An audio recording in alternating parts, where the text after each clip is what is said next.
guys, welcome back. Give you a little tour of the shop because we cleaned it up pretty good today.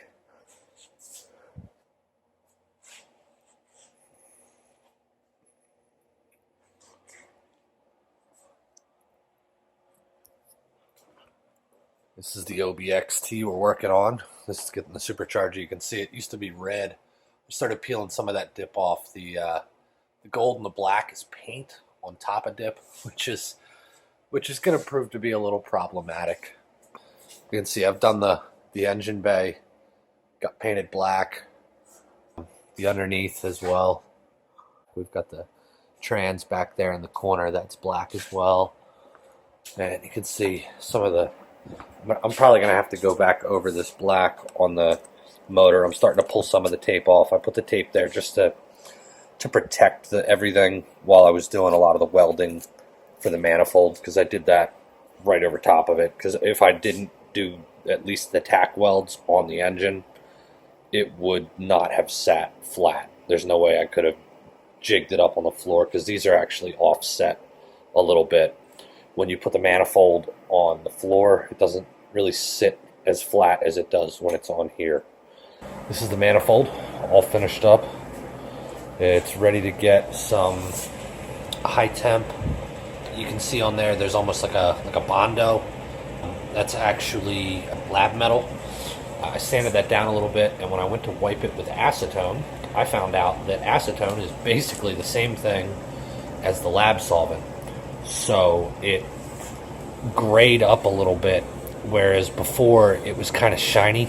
It actually looked like the aluminum. And as soon as I wiped that, or poured it on there and wiped it with a rag, it got a little hazy, but it's okay because I'm going to put some primer on it. It's really just there to make some of the joints and the welds look a little bit more, well, a little bit less homemade. Not that I really care. I mean, I want people to know I made it because I think that's cool. I was painting that manifold back there. It's got one coat of primer on it. While I've been waiting for that to dry, did this shift boot here. My girlfriend stitched this on. It's stitched around the ring that goes on, and then I hogged out the hole a little bit because this is originally an automatic, so I'm using the automatic trim ring, so it doesn't actually snap in. I don't have that metal ring that a lot of people have, so I glued it into place there. It's not a short shifter, it is definitely the OEM, but I think that with the Outback having the body spacers, that there might be a difference on this console and tunnel and everything, because that looks like it's got a heck of a fold on it. I swear when I've seen other people's, theirs was like about up to here. Either way, I like it. We'll see how it actually shifts with the new transmission. And you can see I've got two drive shafts here. The short one is the automatic drive shaft. The manual is also this one I picked up today at PMP. They told me that this would fit, and I saw that it said Legacy on it. And I said, are you sure this is for an Outback? Because it says Legacy on it. And he says, well, it's the same thing. And I said, no, it's really not. The spacing on the bearing is different. I don't know if how well you can see it, but both of these drive shafts are at the same angle. And I mean, we're off by more than a couple of washers here. We're talking, I would have to come up to here. And you can see if I mounted that drive shaft in this way, they're on the same angle now.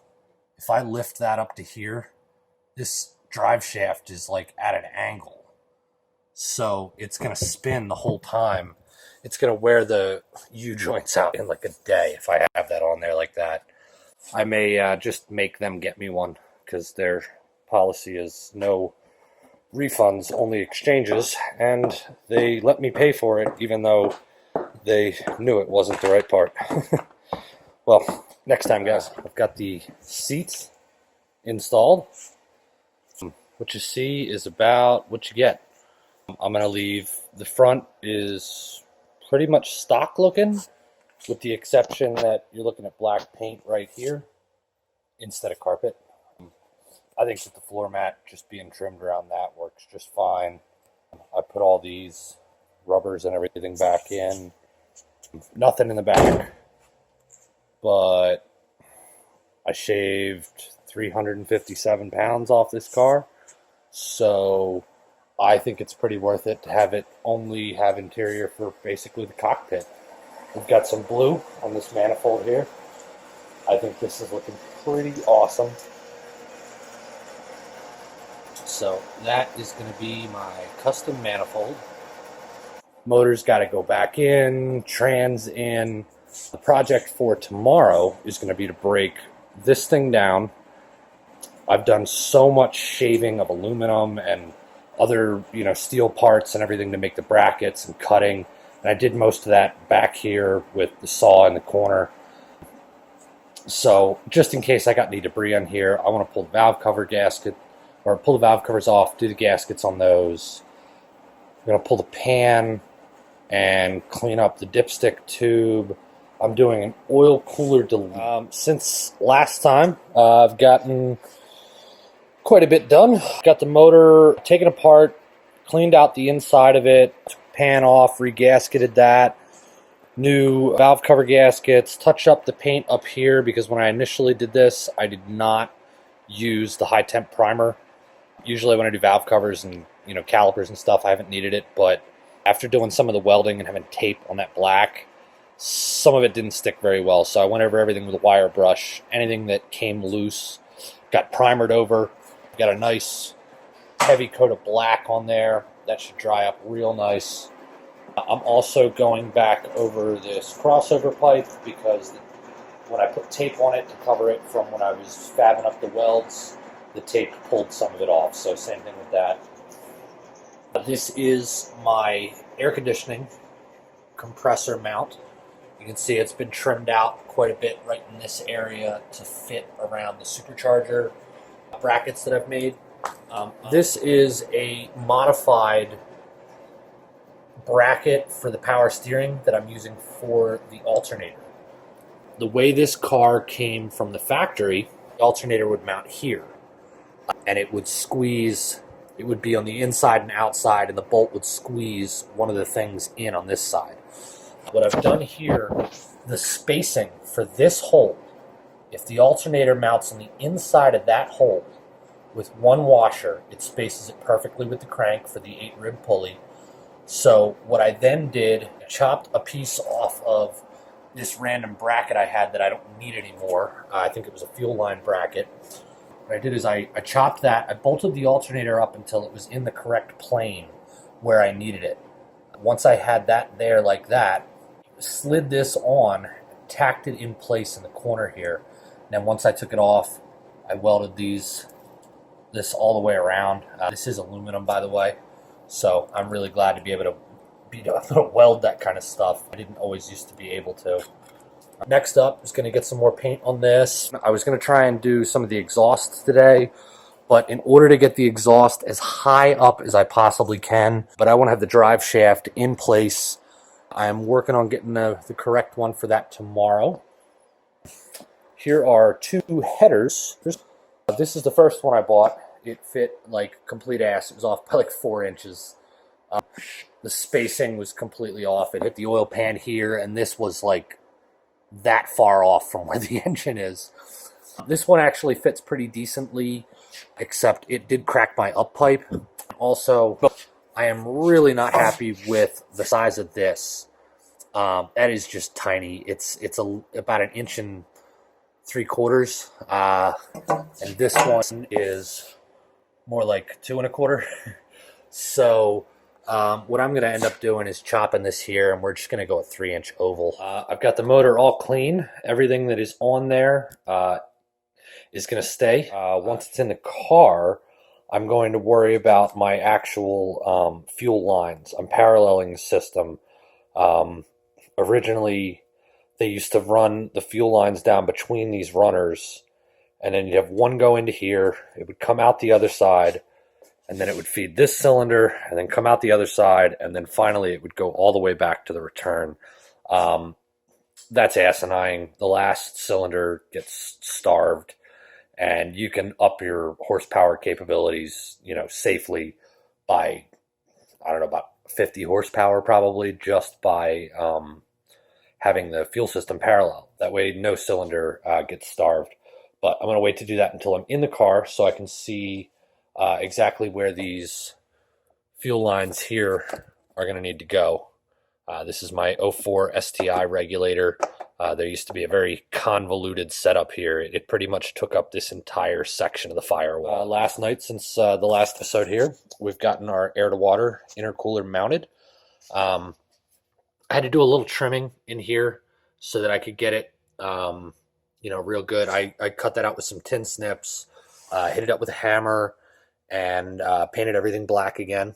The inlet here is going to be obstructed by the headlight just a little bit, but everything on the back of the headlight here is, a lot of this stuff isn't structural, so I'm going to just grind that part away.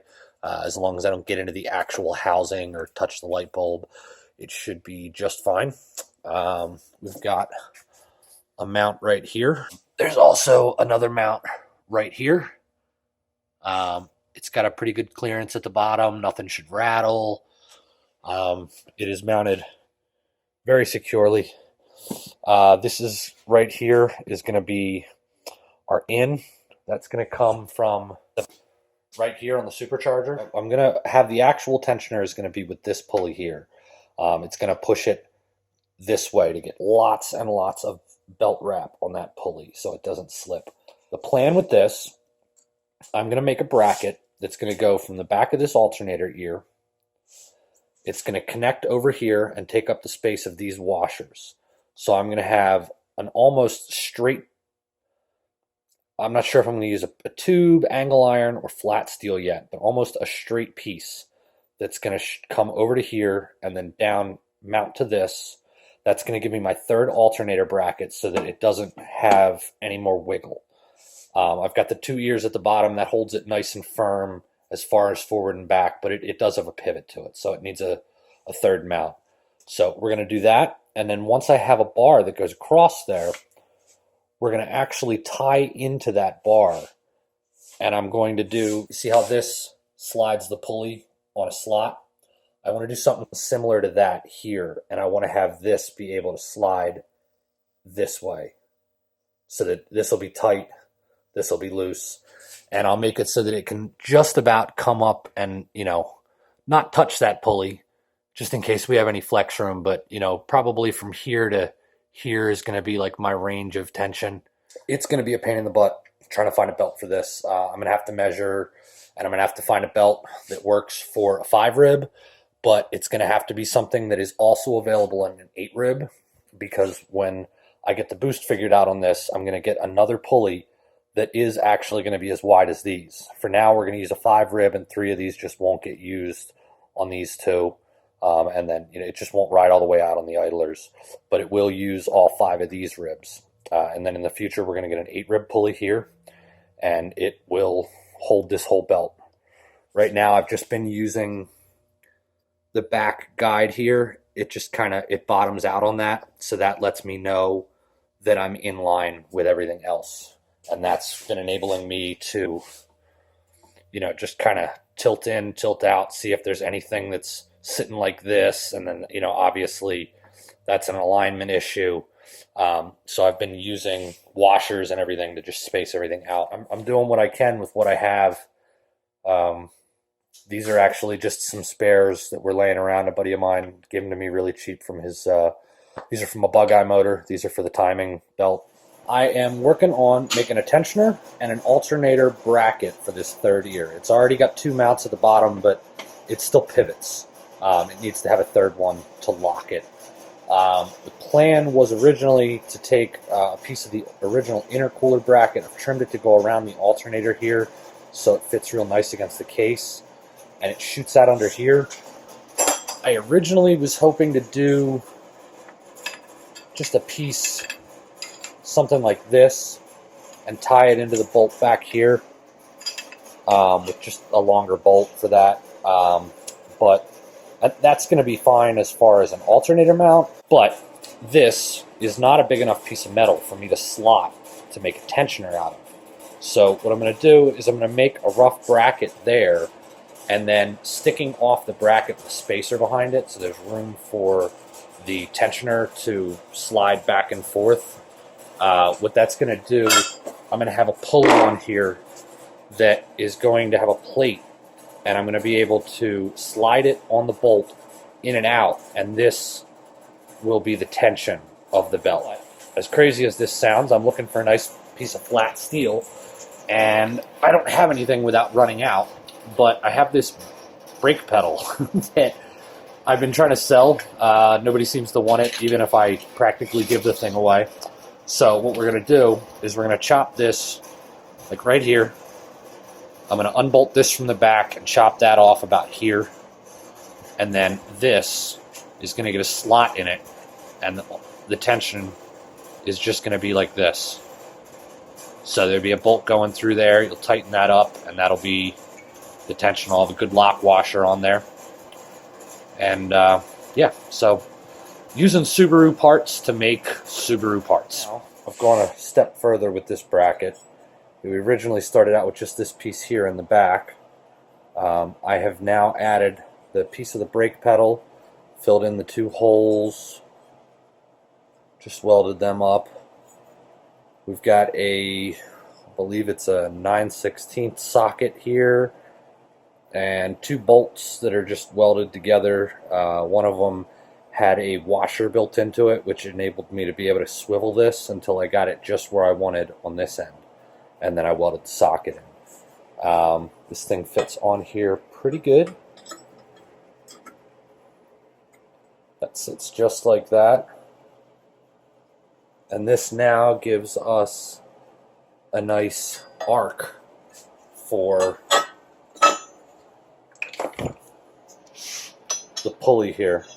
The pulley is going to go on about, I'm going to start drilling a hole there, and I'm going to slot this so that it goes to about, probably about here.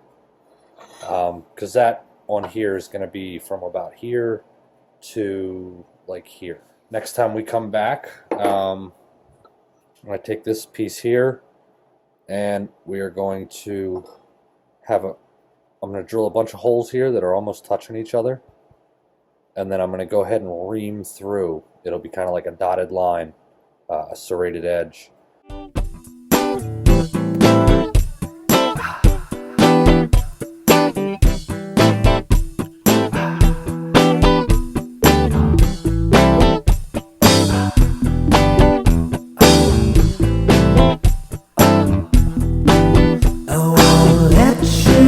Getaway this time.